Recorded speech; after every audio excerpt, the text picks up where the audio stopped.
Meu nome é Wagner Tameirão, sou gestor aqui do Memorial Minas Gerais Vale. E nesta noite é uma honra estar recebendo a Márcia Charnizon para o lançamento do Memorabilia da Casa do Azevedo. Este projeto ele foi selecionado pelo 30º Prêmio Funarte Marc Ferrer de Fotografia, uma realização do Ministério da Cultura e do Governo Federal. O Memorial Minas Gerais Vale é esse espaço vasto dedicado à memória de Minas Gerais. Então a gente tem aí 23 salas de acervos de exposições de longa duração e temos também uma parte de programação temporária que traz esse novo para o espaço a cada dia. Lá embaixo, na sala de leitura, vocês podem encontrar a programação do espaço e sintam-se à vontade, sintam-se em casa sempre. E a fotografia faz parte desse espaço, tanto no acervo permanente quanto na programação temporária. E nada melhor do que receber a Márcia hoje para lançar o Memorabilia aqui. E é quem eu chamo aqui para falar do que a gente está reunido aqui para ouvir. Fiquei pensando assim, o que a gente vai falar de livro, né? Quando eu vou escutar as pessoas falando de livro, o que eu gostaria de escutar, né? Eu sempre fico muito interessada no processo, nas dificuldades, porque no glamour, a gente está aqui hoje no glamour, né? Mas eu fico pensando, como que você chegou até isso? E esse projeto foi bacana, porque ele começou muito despretensioso. Eu estava com uma ansiedade ou um desejo de fazer alguma coisa com uma demanda 100% minha, porque há muitos anos eu estava ligada numa demanda que sempre vinha do outro, sempre muito desejosa de estar presente nesse trabalho que o outro demandava, mas era a demanda do outro. E fiquei muitos anos assim, fase de vida, enfim, porque a fotografia, além de ser expressão pessoal, é o meu ofício. Então pegou uma fase que era casamento, filho, e conta, né? E eu vivo da fotografia. E tenho muito orgulho de falar isso. E há 5 anos atrás eu me vi assim, eu tô precisando fazer uma coisa minha. Há uns 6 anos atrás, o Guilherme, uma vez, a gente estava num bar e o Guilherme falou assim comigo, Marcinho, você deve ter mais tempo, né, Guilherme? 7. Tô sentindo falta do você, a gente abre seu site, não vê você. Como assim você não me vê? Eu tô toda lá.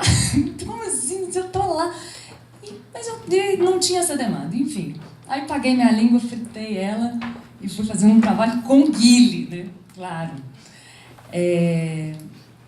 E nessa busca do que eu quero falar, se é uma demanda completamente minha, estava fotografando a região do Azevedo em Moeda para uma amiga psicanalista, Mônica Godoy, para a tese de mestrado dela. A gente tinha que fotografar as casas da região do Azevedo, e aí me deparei com essa casa e com essas 2 mulheres, que poderia ser qualquer outra casa. Mas essa mulher, ela tinha uma coisa que me encantava muito e que eu fiquei muito curiosa de conhecer mais. E eu sou curiosa muito com a questão feminina e com o universo feminino. Então eu queria saber um pouco do que ela pensava. E voltava. Esse trabalho já tem praticamente 4 anos que a gente está trabalhando nele. No primeiro ano, era uma coisa muito despretensiosa. Eu fazia retratos das pessoas e dos objetos.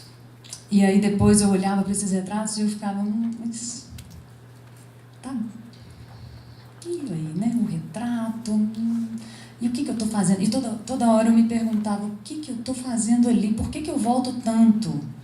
Por que eu quero conversar com essa mulher? E por que eu gosto de escutar a voz dela? A coisa da escuta da voz. Eu tenho uma coisa com o áudio, com a música, que é muito importante, mas aquela voz eu gravava. Então eu chegava lá, eu ficava gravando o que ela falava. Aí depois do 3º ano ela descobriu isso. Da última vez ela falou assim, você tá gravando, né? Eu falei, tô, não posso não. Ela, não, pode, então tá bom. E aí comecei a retornar as imagens para elas, sempre impressas. Eu sempre voltava com as imagens impressas e voltava com as imagens... Quando eu cheguei, a primeira vez que eu cheguei com a imagem impressa, ela falou assim, você moldura para mim, por favor? Você põe no vidro para mim? E eu pensei, gente, claro, né? Como é que eu vou entregar? Vou entregar um papel desse tamanho, o que a pessoa vai fazer com isso? Claro, vou moldurar. Eu moldurei tudo.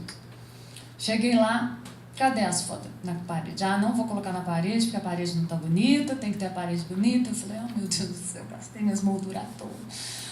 E continuei, aí eu descobri que a foto 10x15 resolvia.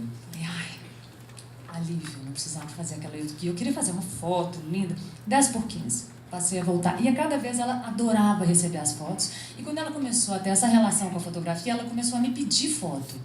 Então eu chegava lá, eu nem conseguia fotografar o que eu queria, porque ela começava a dirigir o que eu precisava fotografar. E num determinado momento a mãe veio a falecer. Quando eu conheci a mãe já estava muito ruim, a mãe veio a falecer. E aí, me questionando como retornar essas imagens, falei, então vamos projetar as imagens. Comprei um projetor e vamos projetar as imagens na parede. Eu tentei essas... Eu já estava com a questão do acúmulo da memória, com a repetição da rotina, com principalmente esse acúmulo do tempo na cabeça. Tentei fazer algumas coisas com montagem, Photoshop, e nada me resolvia esteticamente. Eu falava, esse trem não tá bom. Então vamos projetar. E a hora que eu cheguei lá com a surpresa da projeção, ela ficou encantada. E quando eu projetei a imagem no mesmo lugar onde a imagem foi feita, aquilo me encantou também. É um tempo passado que se faz presente de novo. Aquilo não existe mais, mas sim existe. Quando eu projetei a mãe na parede, ela não existe mais, mas ela está ali. O objeto, a bengala da mãe, não fica mais ali no chão tocando, mas sim, ela existe. Existia inclusive no quarto da filha. E comecei a me encantar com essa relação. E me vi dentro desse processo, repetindo um processo que eu vivi. Que era, papai filmava a gente com Super 8. Até um determinado momento, quando depois passou para VHS. Então, toda a minha infância até minha adolescência, a gente via os mesmos filmes. Porque tem uma hora que ele parou de fazer. Mas os mesmos filmes. E os mesmos filmes sempre tinham muita poesia e muita graça. Porque era sempre a partir do tempo presente que eu vivia. Então eu sempre via de outra forma. A minha leitura era sempre a partir do que eu era naquele tempo. E comecei a ficar também mais encantada com esse processo, dessa imagem que você revisita e você reconstrói a sua vida, e você reconstrói o seu passado, e você inventa, porque a gente inventa muito também. Isso é muito legal. Você inventa a sua memória e a sua história. E eu fico imaginando tanto de invenção que tem numa imagem que a gente nem sabe o que aconteceu de um... Hoje nós vamos falar tataraneto, né? Porque hoje a gente tem tanta imagem, mas quando eu pego uma imagem do meu avô, eu invento, porque eu não sei nada. E aí eu invento, eu posso te dar detalhes da vida do meu avô. Porque eu sou boa de invenção. E aí, fiquei querendo repetir isso. E percebi que cada vez que ela via a cena, a imagem projetada, ela reconstruía a identidade dela e a realidade dela. Tem um exemplo, por exemplo. Tem uma foto que é uma projeção dela abraçando a sobrinha. O que é aquela cena? A sobrinha passou, ela pegou a sobrinha quase à força e abraçou. Vem cá, tirar uma foto comigo. Sentou. E fiz a imagem. Naquele momento, se eu te falar assim, existia um desejo da sobrinha, um afeto ali naquele momento? Não, a sobrinha foi pega de surpresa. Na hora que eu projeto isso, chega para ela o afeto. Ela fica feliz que ela tem a foto da sobrinha abraçando ela. É como se a falta de afeto não existisse. Então, e ela começa a elogiar a sobrinha. E como, ai, que abraço gostoso, ai, como ela é linda. Ai, naquele momento ali nada disso existiu. E não existe de fato. Então, essa reconstrução da realidade, ou essa reconstrução do que você viveu, é muito fundamental, eu acho. E fiquei pensando nisso. Como que a fotografia é fundamental nesse ponto, nessa construção da identidade, para a gente se refazer. Quando eu já tinha algumas projeções, poucas, cheguei para o Guile, ou depois que eu encontrei com o Guile, comecei a projetar. Eu queria o Marco Ferrer já tinha aberto, eu falei, eu queria me inscrever no Marco Ferrer, e queria um livro. E tudo que eu vivi naquela casa, e o que eu iria viver, eu ainda não sabia muito como que isso se transformar em livro. Como é que eu ia transpor essas falas dela, essa luz da casa. Primeiro momento que eu entrei na casa, a primeira vez que eu conheci a casa, era no final do dia, tinha uma penumbra. A gente foi fazer uma entrevista com ela pro projeto dessa minha amiga. E essa coisa da penumbra ficou na minha cabeça. Quando eu comecei a projetar, foi uma solução técnica, a questão de usar as frestas para iluminar. Eu precisava da luz da projeção, precisava de tapinhas de luz para iluminar, seja o rosto, seja um objeto, e eu resolvi isso tecnicamente com as frestas. E depois, pensando nessas frestas, elas se fazem presente no livro muito. É uma forma de comunicação das moradoras, com o mundo externo mesmo. Elas ficam ali com as frestas abertas, com a janela aberta, com a porta aberta, vendo o que está acontecendo na estrada, porque é uma estrada. E aí assumi as frestas. De fato, quando eu me vi nisso, eu assumi as frestas. Encontrei com Billy Guia. Billy Guia, muito bom. Porque é uma junção. Billy não existe sem guia, e guia não existe sem Billy. Com Guile e Bia. E aí foi uma equipe, uma parceria ótima, assim. São coautores nessa história do livro. Porque o que aconteceu? Num determinado momento, eu entreguei para esses dois. E me distanciei. Deve ter sido, sei lá, uns 2 meses. E aí é fundamental eles explicarem aqui o que rolou lá com eles, até eles chegarem nessa ideia. Então eu preciso chamar Bia e Guile para explicar para a gente também um pouquinho. Eu acho importante falar um pouco do processo. Então, a Márcia, quando me procurou, quer dizer, há tanto tempo atrás teve essa conversa mesmo, né, de expressar a Márcia artista mesmo, assim, né, toda essa questão da sensibilidade dela e dessa coisa autoral que eu insistia com ela, assim, né, que momento que vai surgir isso, né, a sua expressão pura mesmo, tudo. E aí um belo dia ela me liga e eu tô indo aí na sua casa, tô com umas coisas para te mostrar e tudo. E me chegou com um monte, né, de fotos, assim. E o que eu me lembro é que naquele momento ela pensava sobre toda essa história da memória, da recordação, do tempo passado, do tempo presente. E só que a fusão das imagens, naquele momento que eu vi, eu entendi como um desejo ali tentando se expressar, mas com uma técnica ainda, né? Ainda não existia a projeção em si naquele momento. E aí eu dei muita força, falei, acho que você tem que projetar mesmo, de verdade, a gente faz o que for preciso e tal, para que essa fusão ela aconteça num outro plano, né? Num plano real e tudo, e essa provocação que você quer, você consiga captar. Já era a ideia dela, só estava reforçando talvez uma forma material, né, de se tentar conseguir isso.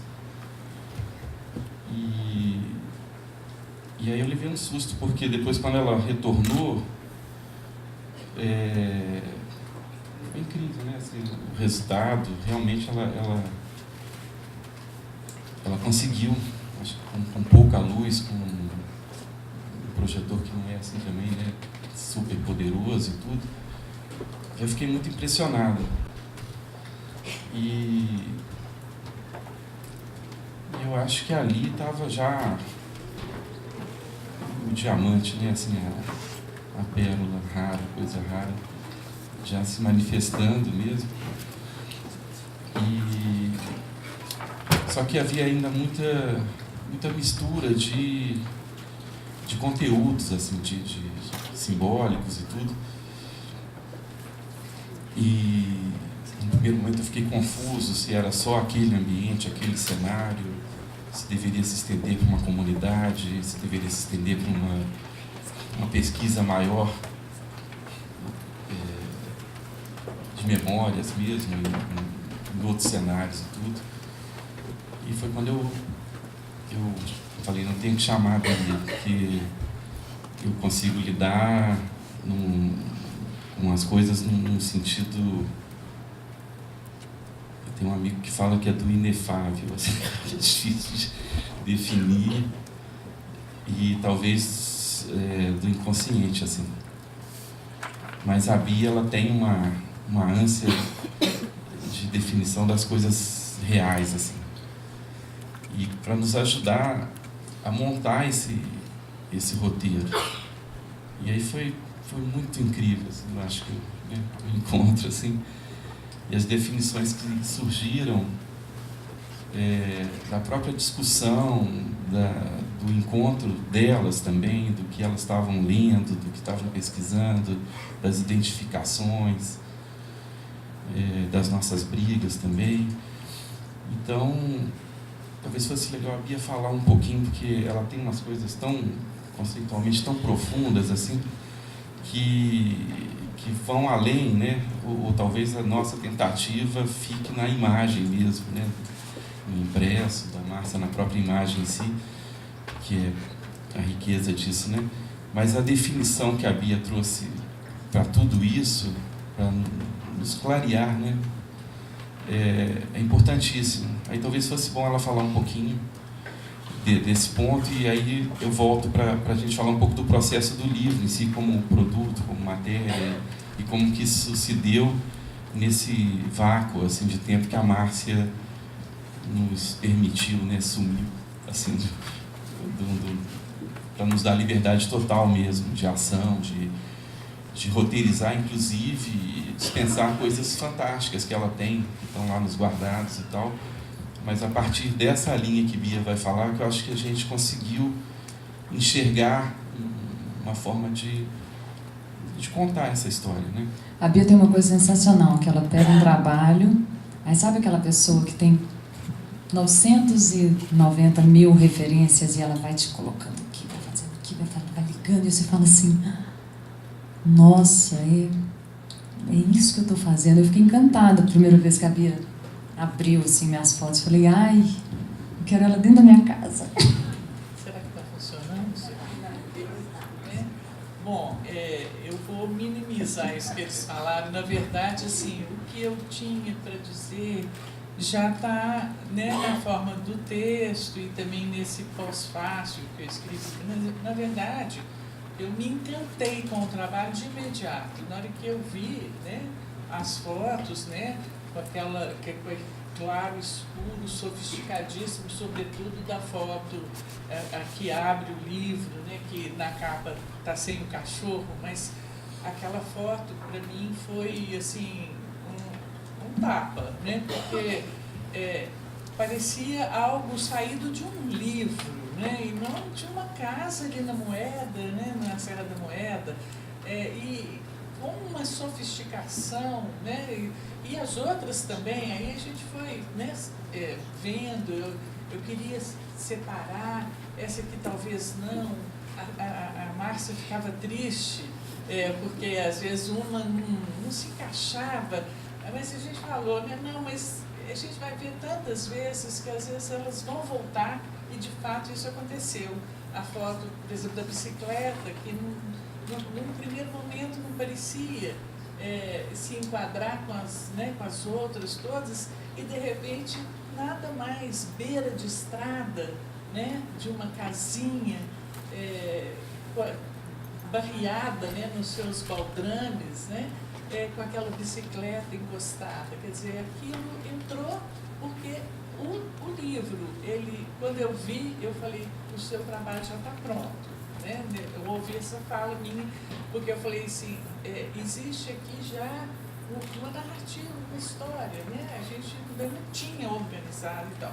Mas eu trouxe, eu não quero falar assim desse processo mais prático, que, né, a Márcia falou bem, e o Gui também. Eu quero trazer, eu trouxe uma colinha mesmo para dizer mais dessa questão conceitual de como que o livro se enquadra naquilo pelo qual ele foi contemplado, né, nesse 13º Prêmio Funarte Marc Ferrez de Fotografia. Eu me lembro que existiam 3 categorias e que a primeira categoria era da fotografia em si.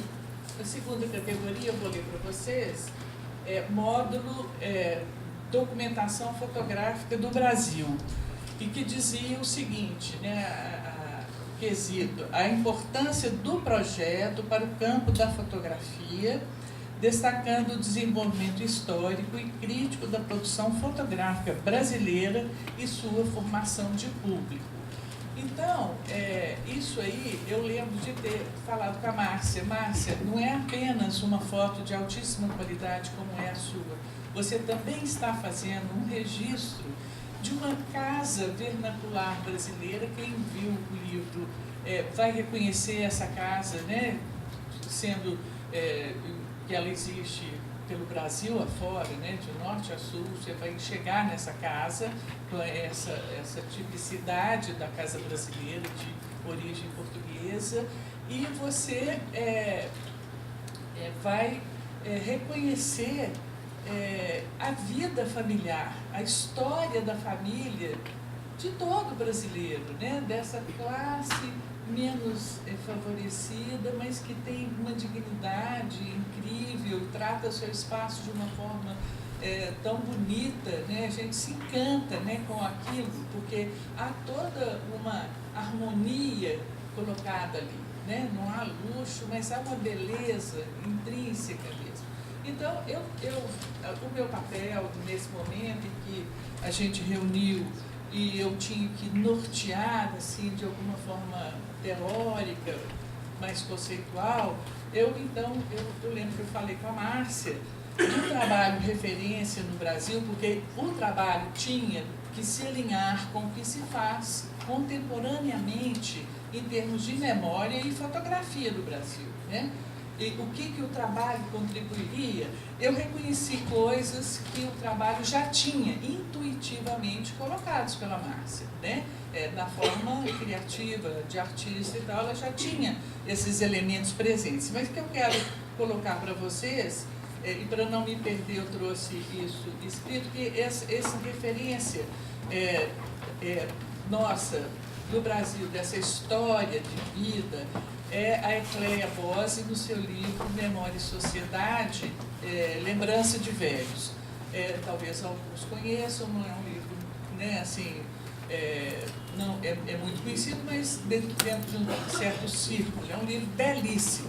porque a Ecleia Bose pega depoimentos de velhos em asilos e em outras instituições e reconstrói com eles aquela memória. E é um trabalho muito importante que a Márcia, de uma certa forma, também com isso encenou um jogo com a Ávila, em que praticamente se estabeleceu ali uma terapia, porque que existe, né, uma sociologia clínica exatamente baseada nisso, na história de vida.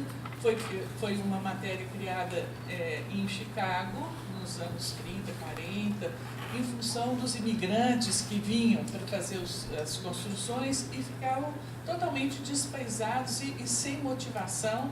Então, foi estabelecida essa forma de que a narrativa de uma história, da sua própria história, fazia com que aquele sujeito se identificasse, se valorizasse e se integrasse melhor num momento que não era dele, ele não estava construindo na pátria dele, não era para ele morar. Então, aquela história dele se acrescentava a um momento que ele estava vivendo, e isso era de grande resultado social, psicológico, etc. Bom, a Ecleia Bose, então, fez esse livro em 1979, e ela diz, logo no prefácio, duas referências muito importantes que coincidem, o trabalho da Márcia coincide com essas duas referências. Uma é Roman Jakobson, linguista russo, que disse, citado pela Ecleia Bose: a observação mais completa dos fenômenos é a do observador participante. Uma pesquisa é um compromisso afetivo, um trabalho ombro a ombro com o sujeito da pesquisa. Aí ele fala mais alguma coisa e eu extraí esse final, que é participar de sua vida. Então, exatamente como aconteceu a aproximação da Márcia com a Ávila, a mãe da Ávila também. E outra referência que a Ecleia Bose, logo em seguida, reproduz, vem de Jacques Lowe, que é um padre que se tornou operário em Marsella, padre francês, para poder entender a condição dos operários. Então, ele só conseguiu trabalhar junto com aqueles operários e todas as problemáticas que envolviam a vida deles ali no corpo, complicado, foi também se tornando um operário com eles, ombro a ombro, como o Jacobson disse. Então, o Jacques Lowe diz o seguinte: é preciso que se forme uma comunidade de destino. A gente pode também chamar de uma comunhão de destino. É preciso que aquele destino daquele fotografado se una ao seu destino, e que eles se fundam, né? É para que o trabalho realmente tenha um sentido maior. E aí ele conclui assim: é preciso que se forme uma comunidade de destino para que se alcance a compreensão plena de uma condição humana. Aí eu saltei um período e ele termina sobre o destino dos sujeitos observados. Quer dizer, é essa mescla da sua condição com a condição daquele que você está observando, fotografando, no caso da Márcia. Então, agora, trazendo para a questão do Brasil, fora já do campo da memória, que a Ecleia Bose muito bem resolve nesse livro, eu tomei também como exemplo para a Márcia, que eu, nesse momento, até narrei para ela um pouco dessa história, que me é muito cara, a história da Cláudia Andujar, que é uma fotógrafa e que esteve morando com os Yanomamis para exatamente fazer um ensaio fotográfico, mas dessa natureza. Então, o importante no trabalho da Cláudia Andujar é que ela encontra também uma leitura do seu trabalho por um sociólogo brasileiro, que é o Lainer Garcia dos Santos, que vê no trabalho da fotógrafa, a fotógrafa Cláudia Andujar, ela é suíça, de origem judia, mas naturalizada brasileira. E autora desse livro belíssimo que se chama Yanomami, que ela, então, com essa proximidade que ela consegue, junto aos Yanomamis, ela consegue fotografias que são de uma beleza e de uma novidade, porque você não vê ali aquilo que você costuma ver nas fotografias, que são mostradas em revistas, National Geographic, não sei o quê, né? Você vê outro mundo, que não é aquele. Então, o interessante é que o Leymar Garcia dos Santos, ele diz o seguinte: recusando-se, falando sobre a Cláudia Anujá, recusando-se a tomar os Yanomamis como objeto antropológico, jornalístico ou artístico, recusando a própria relação sujeito-objeto, a fotógrafa foi ao encontro do outro. Ele prossegue: se não há documento, nem arte, né, nesse sentido da gente falar, isso aqui é uma obra de arte, isso não, ele acha que o trabalho dela transcende essas categorias. De que se trata, então? Aí vem a resposta da própria Cláudia. Minha relação com os Yanomamis, fio condutor da minha trajetória de fotógrafa e de vida, é essencialmente afetivo. Então, eu posso dizer com segurança, né, que ao defender o trabalho da Márcia para esse concurso e que ela foi plenamente exitosa nisso, é que há um background nesse trabalho, que evidentemente ela não se pautou por isso, mas as coisas chegam de outras formas, né, para a gente. Ela também, ela escolhe desde o início o afeto em vez do espetáculo, em vez do grandioso, né, o sutil em vez do espetacular.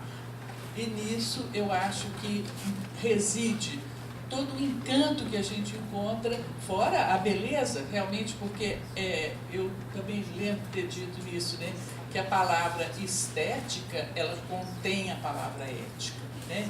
Então, uma boa ética produz uma bela estética, e o contrário, né? É uma fusão, uma coisa está dentro da outra, né? E no livro, eu achei esse processo que, ao fim, se realizou de uma forma muito interessante, não só do ponto de vista estético, plástico, né, que foi a projeção e a fotografia da projeção e a mescla da imagem sobre aquilo passado, voltando ao presente, né, a memória, o ausente, o presente, quer dizer, isso tudo está de uma forma sábia, né, esteticamente sábia e eticamente plena. Eu acho que vocês têm o livro nas mãos e vão poder perceber até coisas que eu não estou dizendo aqui, né? Porque assim é o trabalho, né? De arte, né? Ele transcende a qualquer interpretação fechada, né? Cada um vai ver. Acho que...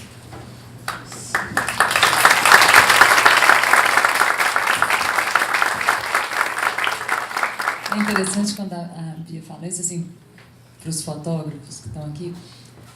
Eu não sou uma fotógrafa, eu acho que nunca fui uma fotógrafa observadora, dessa que não toca na cena, aquela coisa purista, assim, muito antes pelo contrário. Eu preciso estar na cena, eu preciso encontrar o outro.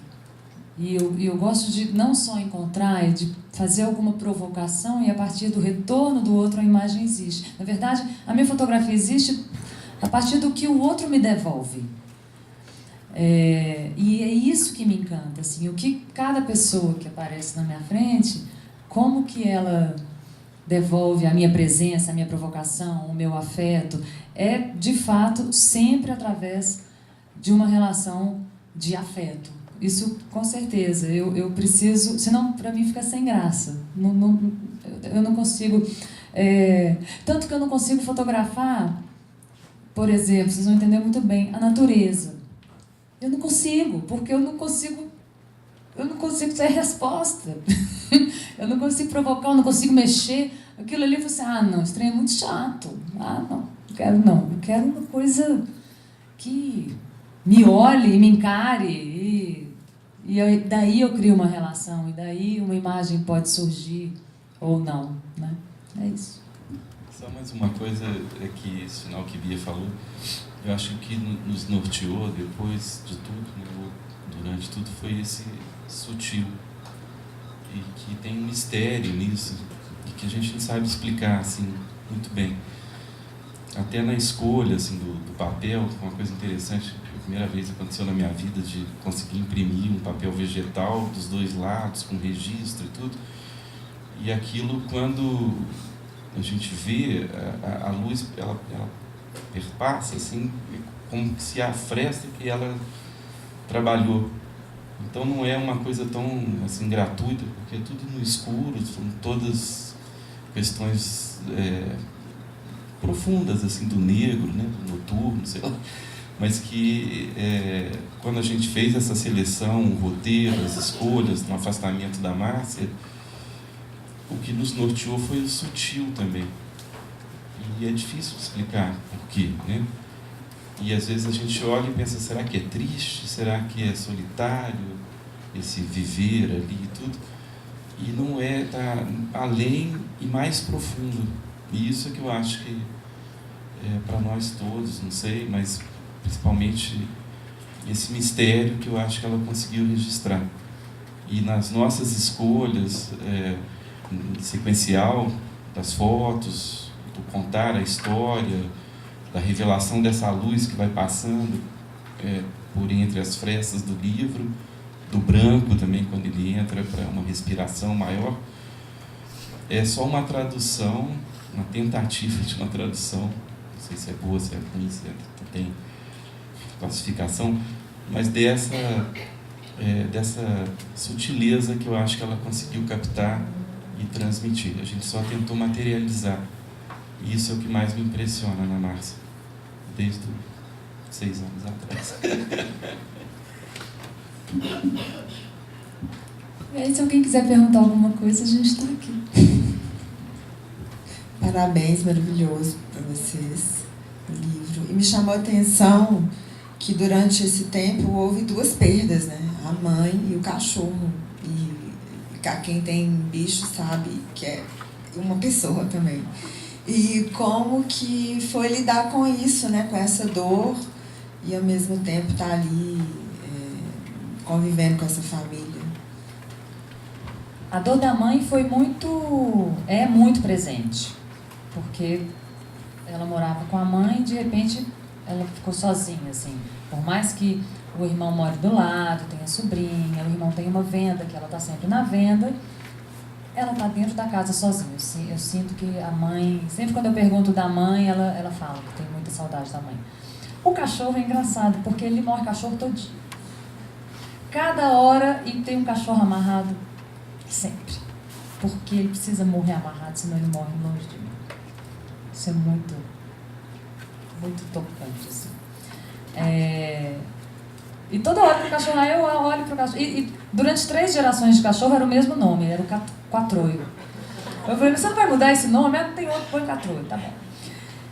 E toda hora que eu entro, tem um cachorro diferente, que está sempre ali, ele está amarrado porque ele está à beira da morte. Então, na roça tem isso, né? Assim, então, a coisa da perda do cachorro, assim, na roça é mais morreu, põe outro. Morreu?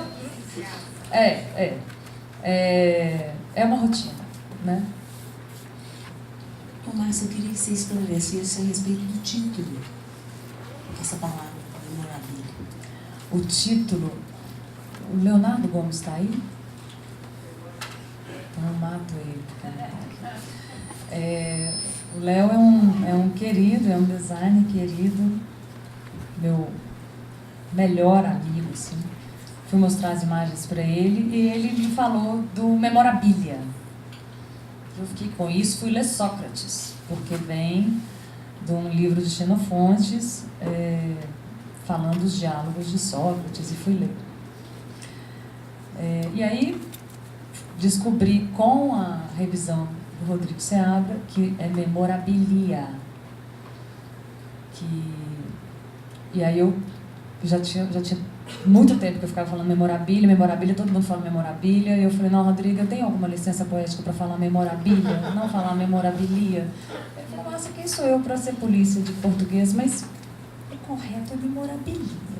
É igual você falar recorte. Aí eu falei, então tá. Mas o memorabilia é tudo aquilo que é digno de ser memorado, digno de ser lembrado.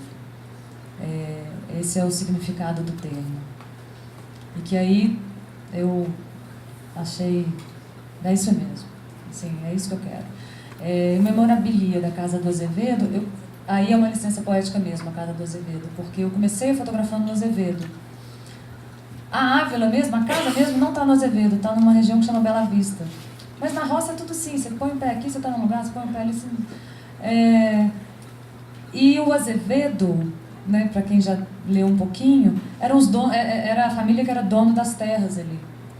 E eu não estou falando daquela casa, e nem estou falando do Azevedo, eu estou falando da nossa condição humana, dessa coisa como que a nossa memória funciona, né? Então, dos objetos, a memória dos objetos, você falou isso, que era uma coisa importante, assim, como que uma hora um objeto é sagrado e logo depois ele não é mais sagrado, ele, né, é profanado, assim, e aí troca, assim, a nossa vida é disso também, de trocar os nossos objetos sagrados. Isso era muito interessante. Eu fotografava um objeto hoje que era absolutamente importante para ela, quando eu voltava lá, cadê ele? Ela nem sabia que objeto que era. Eu via que o negócio estava ali sempre. Isso é muito interessante também. Eu não vi o livro ainda, mas pelo que está dito aí, existiu um roteiro, né? E antes disso existiu um projeto. Eu queria saber se as fotos foram feitas antes do projeto, antes da ideia do projeto, ou se elas foram feitas com a preocupação de uma narrativa, como está no livro, desculpa não ter folheado ainda, eu cheguei um pouco atrasado.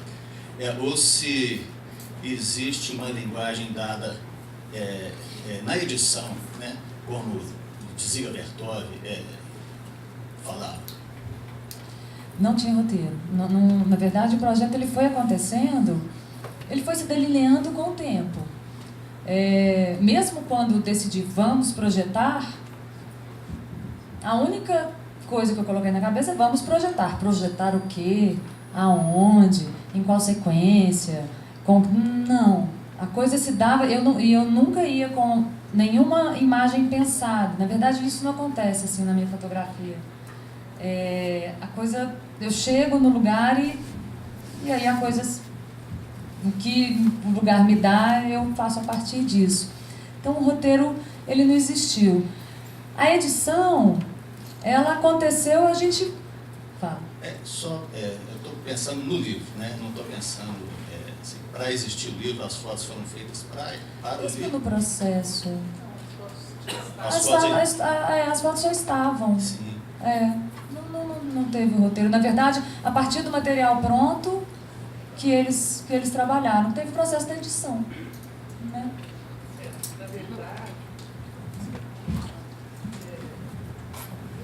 Na verdade, vamos dizer, o trabalho, mesmo tendo sido assim, intuitivo, né, a Márcia trouxe um conjunto que já fazia um sentido. Ele já tinha, né, uma certa sequência, uma certa... Ele, na verdade, assim, da intuição, eu já sabia o que eu queria. Eu já tinha a minha luz, eu sabia o que eu não... Na verdade, saber o que não quer é mais importante que você saber o que quer, né, muitas vezes. Então, a coisa já estava esteticamente, assim, bem delineada nesse ponto, quando a gente começou a editar. Né? Na hora de fotografar, eu tinha já o que eu queria na cabeça, mas não a cena, mas a luz. A luz já estava pronta na minha cabeça. E o interessante é que as fotos, quase que elas foram na totalidade, né? Elas, no início a gente tentou fazer uns cortes para poder ter, né, uma certa lógica e tal, mas o próprio trabalho é que ia se impondo, né? Como acontece mesmo quando o trabalho ele tem essa verdade interna dele mesmo, quando a Márcia começou, ela já começou porque algo ali conduziu o olhar para que aquilo fosse registrado. Ela deixou de ser uma fotógrafa que estava fazendo um determinado tipo, uma encomenda, e passou a fotografar uma fresta pela qual ela viu um cachorro amarrado, né? Parece que foi das primeiras fotos, né? Então, mesmo que ela não tenha elaborado isso de uma forma lógica, racional, então, o trabalho que ela trouxe, o conjunto, ele foi fazendo sentido na medida em que a gente ia tentando organizá-lo, mas ele também se organizava. Ele se impunha como a sua própria coerência interna. Quer dizer, isso na verdade, o que traz um trabalho de arte, né? Uma coerência interna a partir da qual qualquer interpretação é possível. Mas porque ali existe, né, um fio condutor, algo que se estrutura, mas que não impede que seja desestruturado e se torne a reestruturar, dependendo do olhar e do momento. Chegou um momento que a gente não sabia dizer como, mas determinados grupos de fotos conversavam mesmo, e a gente fazia escolhas, né? Dentro dessa questão da luz, do noturno, da expressão disso, não da coisa física em si. E a gente fala roteirizar para tentar dizer, mas não tem um roteiro ali. Talvez tenha algumas leituras sequenciais e tudo. Quando você vê a mão dela no peito, né, que é fortíssima, aquela foto, quase como uma santa mesmo. E na sequência ela registra Nossa Senhora, Jesus, o Sagrado Coração. E dentro de toda essa penumbra, de tudo isso, então, junto com uma taça, com uma televisão, com um som, então é uma leitura sutil mesmo, sabe? E os grupos de fotos, eles quase pediam para estar juntos. É uma coisa muito difícil de falar, mas teve uma escolha, mas não tem um roteiro, né? A gente acho que lidou o tempo inteiro nessa sensação do sutil, do inconsciente, da intuição, né? Tentar a transmissão disso só. E no processo da fotografia, muitas vezes era muito frustrante, porque eu saía daqui, chegava lá e não poderia fotografar.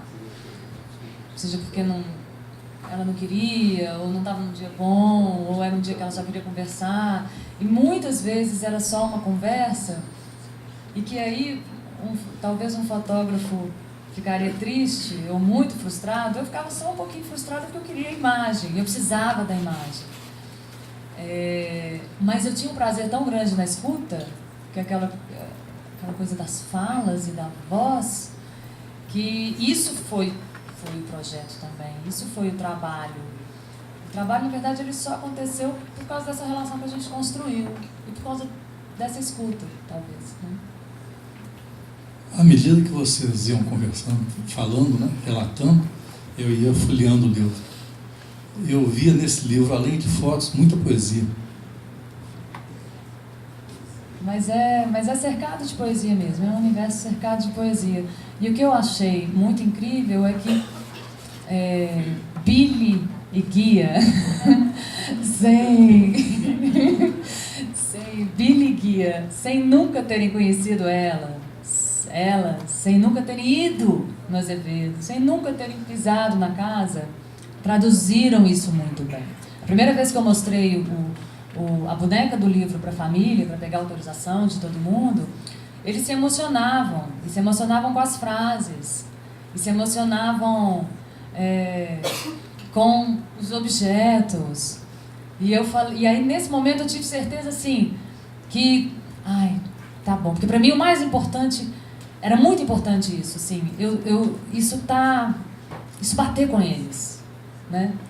E eles ficaram, e com essa história de Funarte na cabeça, eu sempre filmei tudo, registrei tudo, porque tem tal do relatório que você envia.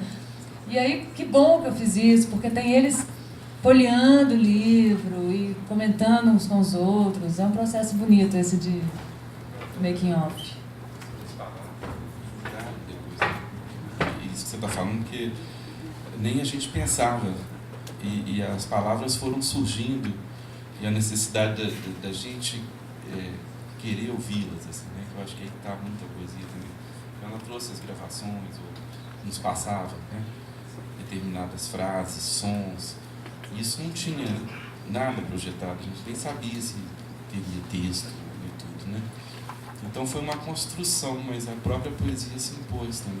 É muito interessante isso que você falou. A poesia estava lá, né? Até a fala da mãe, né, que você disse cercada de poesia, já eram falas, né, em que ela lembrava o violino, o rapaz que tocava. Quer dizer, era uma casa que, né, vamos dizer, trazia nela própria, né, muita poesia. E a Márcia soube captar isso, claro, né? Você se deixou envolver também por esse clima desse ambiente, né? Você sente, eu acho interessante, porque a Márcia parecia que queria abranger mais residências em torno, né? Eu falei, Márcia, mas o trabalho já está. Essa casa, ela é a soma das outras casas, né? Ela traz nela o que há de essencial aí nessa comunidade toda. Tanto que você ficou lá, né? Você não saiu, você acabou se envolvendo na casa. Você falando isso, eu lembrei da primeira vez que eu encontrei com as duas. Teve uma cena muito marcante e encantadora, que era a mãe muito ruinzinha na cama, muito ruinzinha, e com uma fala que a gente não entendia, uma fala muito grossa, uma coisa assim, meio assombrosa. E a gente estava ali para entrevistá-la para o projeto de Mônica. E estava com minha irmã, que é médica, a Dani. E a gente perguntava, Dona Luísa, a senhora preferia viver naquela época ou agora? Aí ela falava assim, agora. Mas por quê? Porque agora, como é que ela falava? Porque agora as moças são mais despachadas. Despachada como assim? Porque na minha época, não vou fazer o teatro da voz dela não, mas a voz dela precisava do teatro, pra vocês verem o peso, assim, porque na minha época a gente não podia fazer nada. E aí eu vi ali uma mulher ávida por vida, assim, e desejosa. A vida estava ali, latente nela. Só que o corpo estava fodido. E, né, o que a senhora queria hoje? Colocar uma roupa bonita, colocar um sapato bonito e sair pela rua. Só isso que ela queria. Aquilo ali, eu falei assim, eu quero voltar aqui, quero escutar mais, eu quero entender, quero saber mais. As coisas me tocam dessa forma. Vou fazer uma pergunta aqui. Quando a gente vê imagem, a gente pensa em texto. Pelo menos eu faço assim. Quando eu vejo texto, eu penso em imagem. Eu estou vendo esse R em reverso aqui invertido. Oi. Eu estou vendo, acho que eu vi o início da pergunta, ou do texto. Então, eu estou vendo esse R inverso. E estou vendo que se abre o livro de forma inversa. Aliás, eu fiquei meio confuso na hora, quando eu tirei e fui voltar com o livro. Eu não sabia de que lado que eu encapava ele. Isso tem alguma ligação gráfica, esse R reverso, inverso e essa posição ao contrário? Não. Esse é o jeito, não, né, é o jeito de conseguir, até uma coisa... Sempre a luva você tem que enfiar o livro nessa posição. E para que a capa fique, né, para frente. Agora o R eu senti necessidade de desenhar uma identidade. Não sei explicar, assim, na hora do desenho mesmo, das letras, da memória, desse papel que eu acho ele foi uma descoberta, assim. Então, tudo isso no final assim, tem um sentido maior de tentar trazer a memória, o passado, o desgaste desse papel, enfim, mas não consigo ter uma Eu acho explicação racional. que eu posso completar aqui, evidentemente que o Guilherme também trabalhou intuitivamente, claro, que é o melhor modo, né? Mas eu acho que também isso talvez seja uma sugestão que ele não decodificou no momento e tal.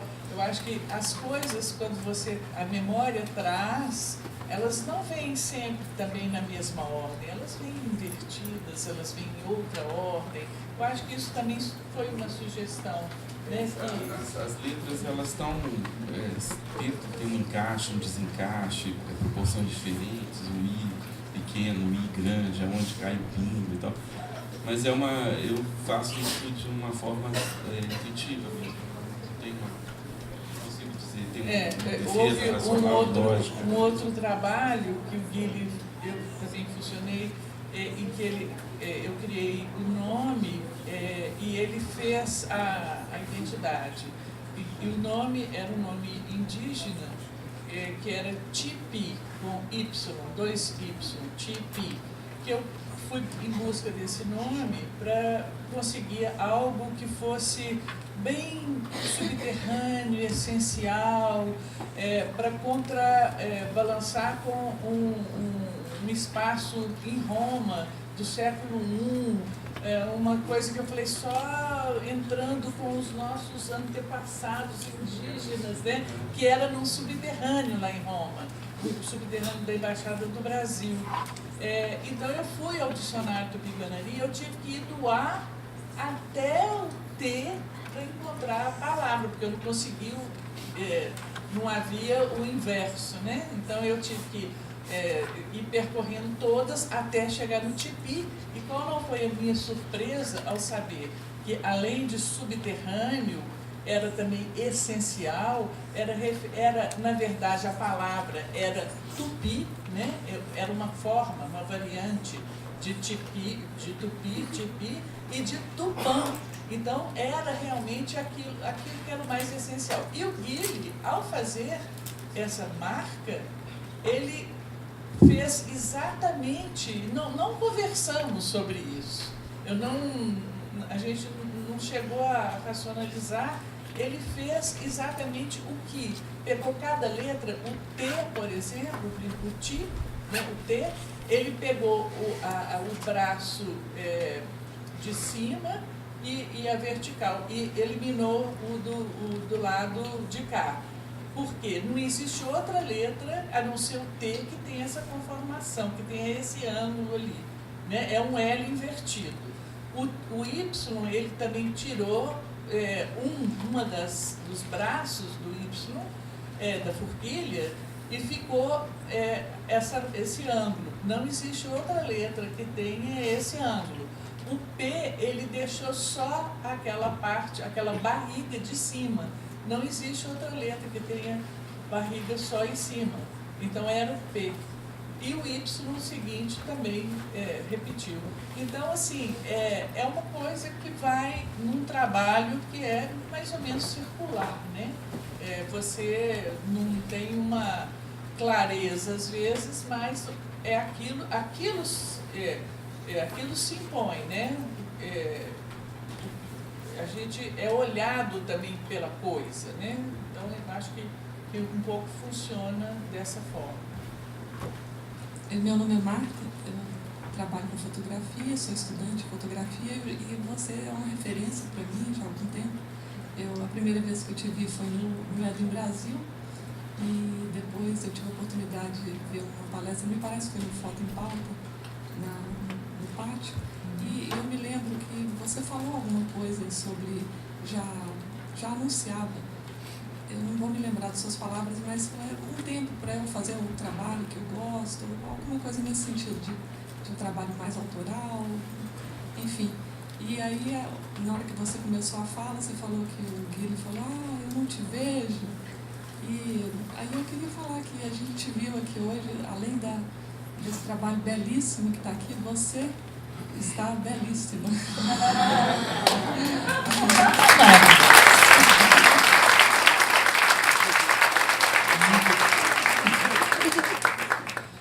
Gente, então vamos descer que aí eu vou estar lá autografando para quem quiser e vou estar ali dando beijo e abraço em todos os queridos, tem muito querido aqui.